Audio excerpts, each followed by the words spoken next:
everyone, welcome back. Dabur Honitus Syrup. So let's see its full review and demo. This one is 100 ml bottle. MRP is 130 rupees, but I got it from Amazon at a discounted price of 86 rupees. And along with this pack, there is a free 4-gram hot sip sachet. So this one is a herbal honey-based cough syrup made with Tulsi, Mulethi, ginger and Banafsha. It's 100% Ayurvedic, no alcohol, no drowsiness, not like those regular cough syrup that will make you sleepy. And the syrup comes in a glass bottle. It can be given to the kids 5 years and above. For kids, dosage is 5 ml 3 to 4 times a day, and for adult is 10 ml 3 to 4 times a day.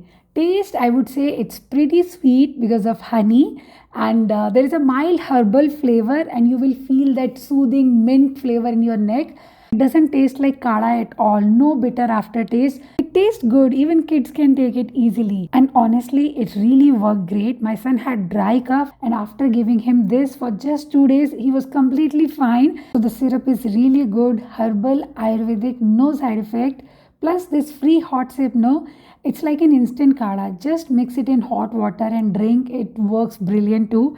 But I'm really impressed with the syrup. It's effective for cough. Definitely worth trying. Give it a try and subscribe for more. Bye bye.